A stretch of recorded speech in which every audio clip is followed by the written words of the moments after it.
Al-Iman TV, sarana penyubur keimanan. Alhamdulillah nahmaduhu wa nasta'inuhu wa nastaghfiruh wa na'udzu billahi min syururi anfusina wa min sayyiati a'malina.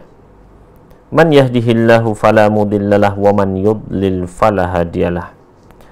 Wa asyhadu an la ilaha illallah wahdahu la syarikalah wa asyhadu anna Muhammadan abduhu wa rasuluh.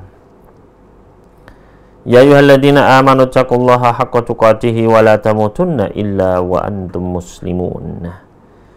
Ya ayyuhan nasu taqu rabbakumul ladzi khalaqakum min nafsin wahidah wa khalaqa minha zawjaha wa batha minhuma rijalan katsiran wa nisaa'a. Wattaqullaha alladzi tasaaluna bihi wal arham innallaha kana 'alaikum raqiba. Ya ayyuhalladzina amanu taqullaha wa qulu qawlan sadida yuslih lakum a'malakum wa yaghfir lakum dhunubakum wa may yuti'illaha wa rasulahu faqad faza fawzan 'azima. Amma ba'd, fa inna asdaqal hadithi kitabullah wa khairal huda huda Muhammad sallallahu alaihi wasallam wa syarrul umuri muhdatsatuha wa kullu muhdatsatin bid'ah wa kullu bid'atin dhalalah wa kullu dhalalatin finnar. Ikhwani fillah wa akhwati fiddin, para pencinta aliman sekalian, kaum muslimat dimanapun antum berada, rahimani wa rahimakumullah.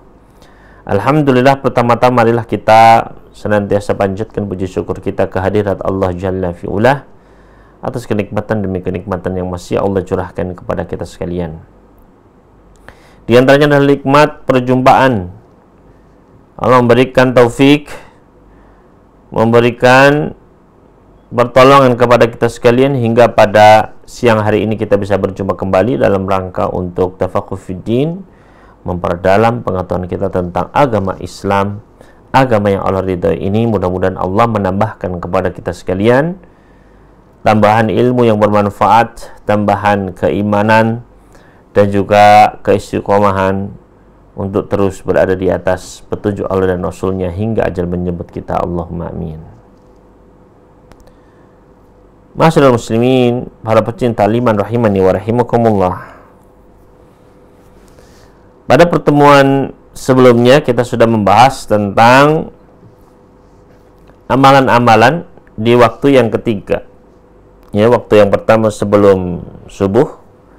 Waktu yang kedua adalah antara terbitnya fajar, yang masuknya salat subuh, sampai terbitnya matahari, masuk waktu duha. Dan sekarang yang ketiga adalah waktu duha.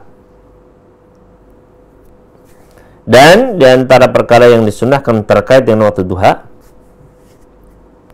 sudah kita jelaskan pada pertemuan yang lampau, yaitu adalah dianjurkannya untuk melaksanakan salat sunnah duha. Maka di sini penulis hafizallahu ta'ala wa iyana, beliau pun menjelaskan tentang hal yang terkait dengan salat duha. Beliau hafizallahu ta'ala berkata, fadluha, keutamaan salat duha. Di antara keutamaan salat duha yang pertama, kata beliau, annaha wasiyatun Nabi sallallahu alaihi wasallam li ba'di sahabah, bahwasanya salat duha ini adalah sebagaimana ketika beliau memerintahkan sesuatu perkara atau melarang dari suatu perkara, maka perintah dan larangan itu pun adalah mengarah mencakup seluruh umat beliau. Ya, termasuk kita, umat sepeninggal beliau. Kita tetap apa? Tetap diarahkan kepada kita perintah maupun larangan tersebut. Ketika ada apa? Nabi SAW berwasiat kepada seorang sahabat, maka itu adalah untuk semua, masuk kita. Ya, selama tidak ada dalil yang mengkhususkannya.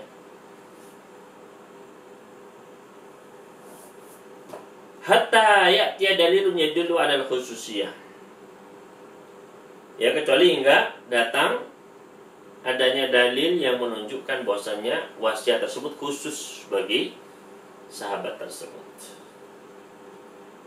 Wala dalilah huna, dan di dalam hadis ini enggak ada dalil yang mengkhususkannya. Ya, ini yang khusus untuk siapa begitu ya, khusus untuk bagian mana, tidak ada. Maka wasiat ini bersifat apa? Bersifat umum.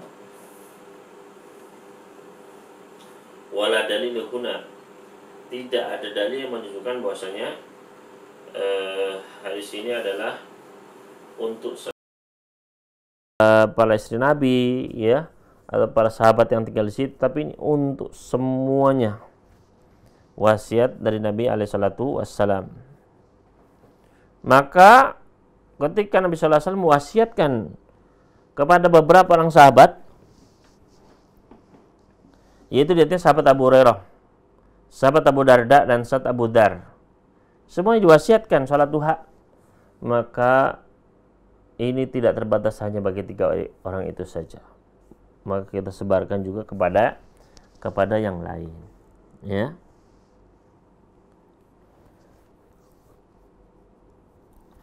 Kemudian yang kedua, ikhwani fillah wa akhwati fiddin rahimani wa rahimakumullah, annaha ta'jilu 360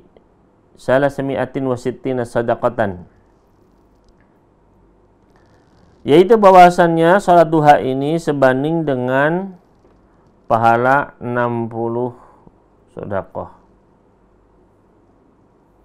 Ya. Yang atau jumlah ya 360 sedekah.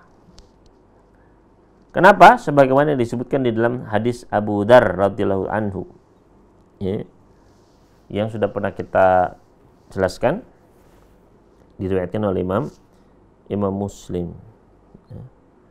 Yaitu Nabi sallallahu alaihi wasallam menjelaskan ya, yusbihu ala kulli sulama bani Adam alaihi sadaqah. Semua persendian anak Adam ini, tulang-tulang kita ini, persendian ini semua ya wajib untuk disedekahi setiap harinya ya. Dan di dalam lafaz disebutkan dalam lafaz Tirmizi ya, dan yang lainnya disebutkan setiap manusia itu memiliki 360 persendian. Maka apabila seseorang dia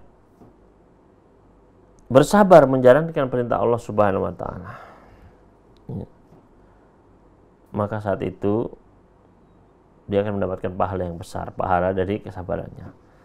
Tapi barang siapa yang tidak sabar ya, karena ya kulitnya rusak, maka dia perlu memanggil dukun misalnya, yang menghilangkannya. Maka saat itu ini adalah tidak boleh dilakukan ya.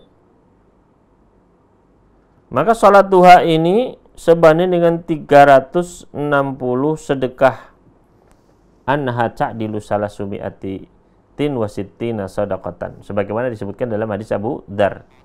Setiap harinya seluruh persediaan anak Adam ini wajib untuk disedekahi. Berarti seharinya wajib 360 sedekah, bayangkan. Setiap harinya ya, harus disedekah setiap sendi. Maka di antara para sahabat pun bertanya, man yutiqu ala dzalika, siapa yang sanggup untuk bersedekah setiap hari 360 kali. Maka Nabi sallallahu alaihi wasallam pun menjelaskan kepada para sahabat, kata beliau, kullu tasbihatin sadaqah, setiap ucapan tasbih itu dihitung sedekah. Setiap tahmid, takbir, tahlil itu dihitung satu sedekah. Kemudian ya, beliau menjelaskan berbagai macam bentuk amalan-amalan lainnya. Misalnya berjalan menuju masjid, sedekah, mengangkutin barangnya orang ke kendaraannya sedekah, membonceng orang di kendaraan kita sedekah. Ya, banyak dari sedekah. Kemudian kata Nabi sallallahu alaihi wasallam ya,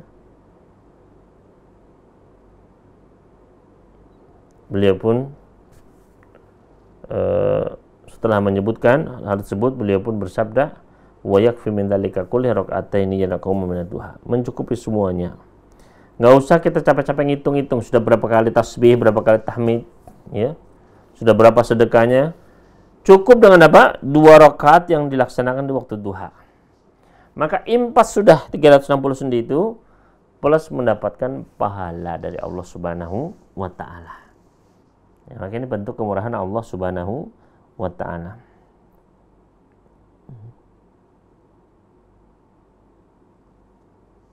Kemudian yang ketiga di antara keutamaan salat duha, jadi itu yang kedua, yang pertama tadi adalah wasiat yang Nabi sallallahu alaihi wasallam.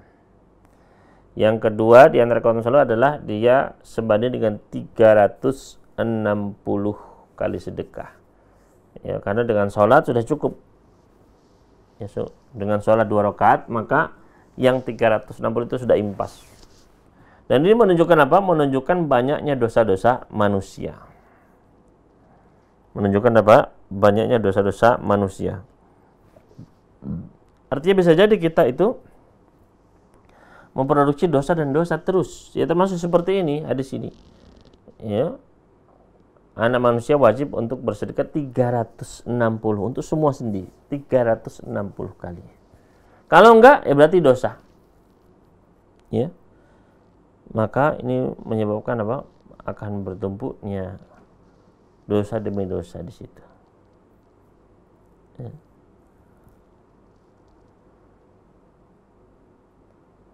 Kemudian ikhwani fillah wa akhwati fiddin rahimani wa rahimakumullah.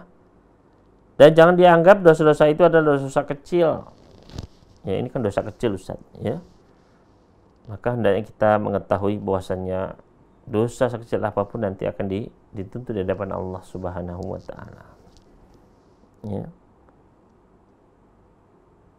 Dan dosa-dosa manusia itu banyak sekali.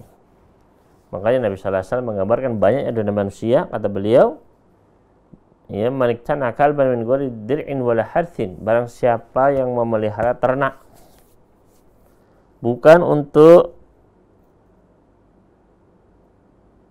menjaga kebunnya sana, menjaga tanam-tanamannya, bukan juga untuk menjaga di kandang sana, menjaga ternaknya, tapi ditaruh di rumah. Maka berapa dosanya? Kata Nabi sallallahu alaihi wasallam, yan kusumin ajri kulli yawmin qirat, berkurang pahalanya setiap harinya 1 qirat. Berapakah 1 qirat itu? Asgharu hamislu Uhud, minimal sebesar gunung Uhud.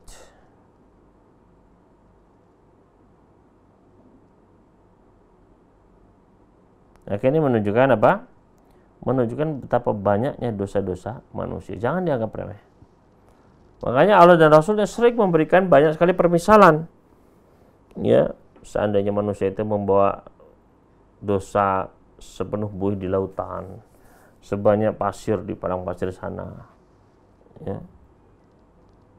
Begitu pula, ya, akan diangkat ke hadapan Allah Subhanahu wa taala. Maka hendaknya kita bersemangat untuk melaksanakan salat duha ini, ya. Kemudian selanjutnya yang ketiga, annaha alamatun ala annal abda awwab ay raja ila rabbih. Yaitu salat duha ini adalah sebagai tanda yang menunjukkan bahwasanya seorang hamba itu adalah hamba yang awwab. Artinya dia senantiasa kembali kepada Allah Subhanahu wa taala, kembali kepada Rabbnya azza wajal. La siyama idza shallaha fi waqtihal fadil. Apalagi ketika dia melaksanakan salat duha ini di waktunya yang utama, wa huwa akhirul waqti, yaitu di akhir waktunya. Kama fi hadis Zaid bin Arqam radhiyallahu taala anhu as-sabiq inda Muslim. Sebagaimana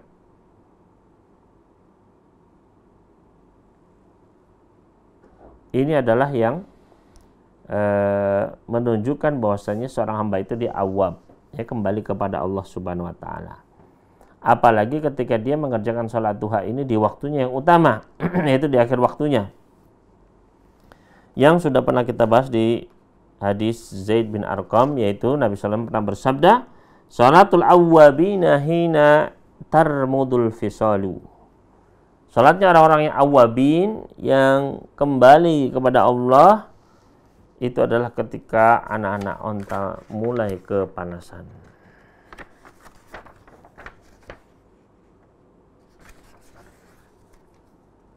Kemudian ikhwan fillah rahimani wa rahimakumullah, keutamaan yang keempat dari salat duha adalah annaha salatun mahdurah masyhudah. Salat duha adalah salat yang disaksikan oleh para malaikat.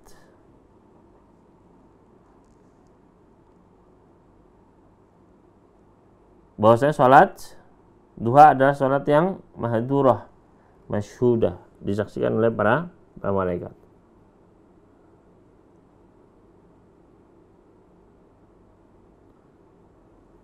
Apa yang dimaksud dengan bahwasanya salat duha itu adalah salat yang mahdurah, masyhudah?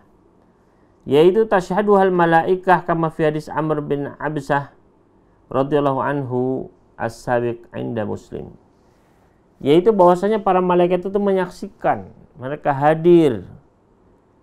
Sebagaimana disebutkan dalam hadis dari sahabat Amr bin Absah radhiyallahu ta'ala anhum ajma'in.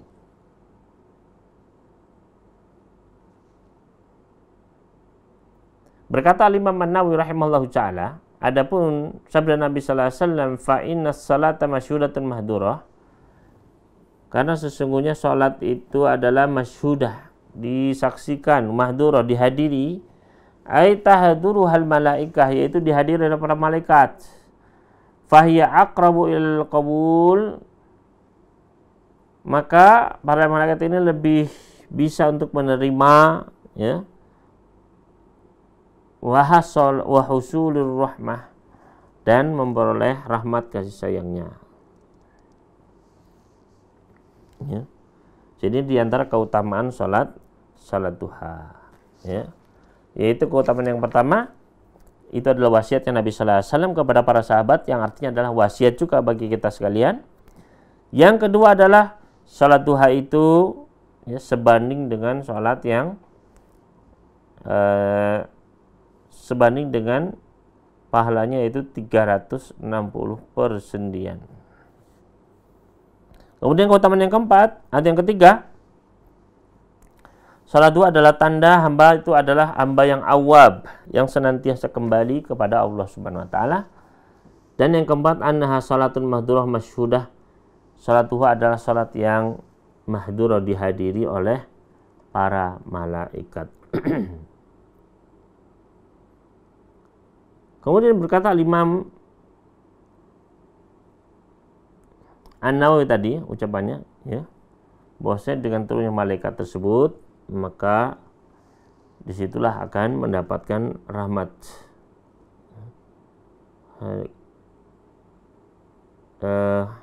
Inilah yang diucapkan oleh Imam An-Nawawi dalam keutamaan yang keempat, bahwasanya salat duha itu adalah mahdurah, dihadiri, disaksikan oleh para malaikat. Kemudian itu adalah tentang keutamaannya. Selanjutnya adalah jumlah rakaat salat duha. Ini jumlah rakaat salat duha. Berkata penulis hafizallahu taala di sini, aqallu salat duha rakaatan. Salat duha itu jumlah rakaatnya minimal 2 rakaat berdasarkan hadis Abu Hurairah radhiyallahu taala anhu di dalam Sahih Bukhari dan Muslim, yaitu beliau mengatakan ausani khalili bi thalas. Kekasihku itu Muhammad sallallahu alaihi wasallam menyebutkan atau berwasiat kepadaku dengan 3 perkara. Wa dzakara minha, kemudian disebutkan apa saja itu. Di antaranya adalah rakaatai duha.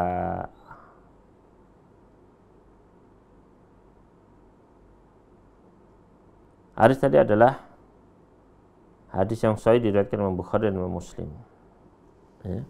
Jadi ini minimalnya adalah salat 2 rakaat. Adapun jumlah maksimalnya, fas-sahih annahu la hadda li aktsariha. Yang benar adalah bahwasanya tidak boleh, ya, tidak benar ada jumlah maksimalnya. Ya, ini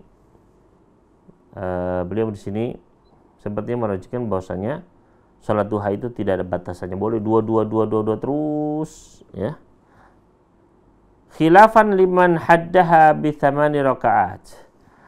Ya, namun pendapat ini adalah berselisih dengan pendapat para ulama yang mereka membatasi salat duha itu adalah 8 rakaat. Ya, kalau pendapat pertama tadi boleh berapa saja boleh. Pendapat kedua di sini adalah cukup 2 rakaat saja. Minimal. falahu an yazida ala thamanin ila ma yaftahullahu ta'ala bihi alaih. Maka boleh saja dia makan lebih dari 8 piring, ya, atau sebanyak apa yang dia makan, yang sebanyak apa yang ya Allah mudahkan baginya. Berdasarkan hadis Aisyah radhiyallahu ta'ala anha, beliau berkata, karena Rasulullah sallallahu alaihi wasallam yusalli ad-duha arba'an wa yazidu ma sya'allahu. Dahulu Rasulullah SAW biasanya beliau sholat duha 4 rakaat, ya, dan beliau menambahkan apa yang beliau inginkan. Ya. Jadi ini memang terjadi perbedaan pendapat di kalangan para fuqaha, para ulama kita tentang jumlah maksimal sholat duha. Ada yang membatasinya dengan 8 rakaat, ya. Ada yang membatasinya dengan Nabi sallallahu alaihi wasallam pernah melaksanakan salat 10 rakaat, ya, atau memerintahkannya. Ya, adapun 8 rakaat maka ya ini adalah wasiatkan kepada mereka yang berpendapat bahwasanya salat duha itu adalah ya seperti harta begitu, ya. Ya. Sehingga apa? Ya, dia jaga salat duha tersebut. Maka boleh lebih dari 8, lebih dari 12, ya, sebanyak-banyaknya. Maka ini memang terjadi khilaf di antara para ulama. Adapun penulis beliau merujukkan bahwa tidak ada batasan, boleh terus 2. Ya. Karena hukumnya adalah sunnah. Yazidullahu ma yazidu ma masyaallah. Allah menambahkan kepada ya apa-apa yang Allah kehendaki. Jadi ini adalah tentang jumlah rakaat salat duha. Minimalnya adalah 2 rakaat. Adapun maksimalnya adalah ya tidak ada batasannya. Ya, meskipun sekali lagi di situ ada khilaf. Ada yang pendapat maksimalnya ada 8, 10, 12, ya. Ada pula yang berpendapat bahwasanya tidak duha tapi salat isya. Maka ini adalah terdapat di kitab-kitab para ulama kita, para fuqaha kita. Bagaimana dengan doa selesai salat duha? Ya. Ada sebuah hadis yang diperselisihkan, yaitu ketika Nabi sallallahu alaihi wasallam salat duha, kemudian beliau pun membaca Allahumma gfirli wa tub alaihi innaka tawwabul ghafur. Ya. Maka keabsahan hadis tersebut ini yang diperselisihkan. Ada di antara pula yang menghasankannya, ya. Namun yang tepat kata penulis di sini adalah halangan itu tidak akan menyulitkan kita, ya. Jadi itu adalah tentang jumlah rakaat salat duha, ya. Minimalnya 2, maksimalnya di sini penulis merujukkan tidak terbatas. Ya, meskipun ada di antara pula yang membatasi maksimal 8, maksimal 10, maksimal 12. Ya. Jadi itu tentang jumlah maksimal. Dan mungkin ini materi yang bisa kita sampaikan pada siang hari ini, ya, seputar keutamaan salat duha tadi. Ya, ada 4. Yang pertama adalah wasiatnya Nabi Shallallahu Alaihi Wasallam kepada para sahabat dan juga kepada kita sekalian. Yang kedua adalah salat duha itu sebanding dengan 360 sedekah. Ya. Karena kata Nabi SAW, kalau sudah salat duha maka sudah impas semua. Nggak usah sedekah-sedekah lagi, apa sudah cukup 360. Ya. Menunjukkan ketika kita salat duha itu menandingi 360 sedekah. Ya, bahkan bisa lebih. Kemudian yang ketiga adalah bahwasanya salat duha itu menunjukkan bahwasanya hamba itu adalah hamba yang awwab, yang banyak kembali kepada Allah Subhanahu wa taala. Kemudian keutamaan salat duha yang keempat adalah annaha salatun mahdurah masyhudah. Salat duha ini adalah disaksikan, dihadiri oleh Allah Subhanahu wa taala dan para malaikatnya. Adapun jumlah rakaatnya maka penulis kitab ini beliau merajihkan bahwasanya hukumnya adalah boleh tidak ada batasan maksimalnya. Ya. Adapun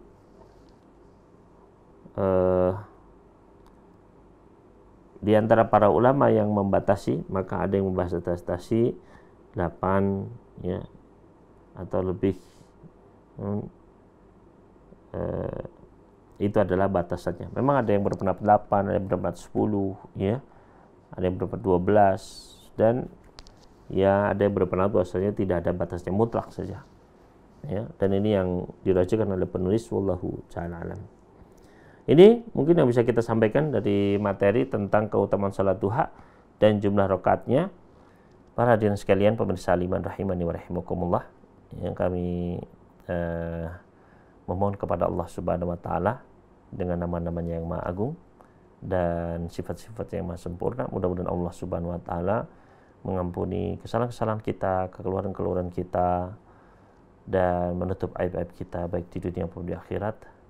Dan mudah-mudahan Allah Subhanahu wa taala menyatukan hati-hati kita, senantiasa kita ditetapkan di atas keimanan, di atas sunnah Nabi sallallahu alaihi wasallam, dan hendaknya kita saling mencintai, hendaknya kita saling nasihat menasihati, dan juga hendaknya kita senantiasa bertawakal kepada Allah Subhanahu wa taala di mana saja kita berada.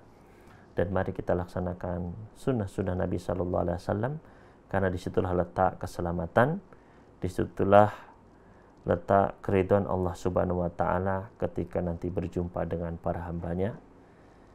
Maka hendaknya kita mengikuti sunnah Rasul sallallahu alaihi wasallam. Ini mungkin yang dapat kami sampaikan, kurang lebihnya mohon maaf. Wassallallahu ala nabiyina Muhammadin wasallama ala al-mursalin walhamdulillahirabbil alamin. Subhanakallahumma bihamdik asyhadu an la ilaha illa anta astaghfiruka wa atubu ilaik. Wassalamualaikum warahmatullahi wabarakatuh. Dukung channel kami dengan like, subscribe, dan aktifkan notifikasi agar kamu tidak ketinggalan video-video menarik lainnya.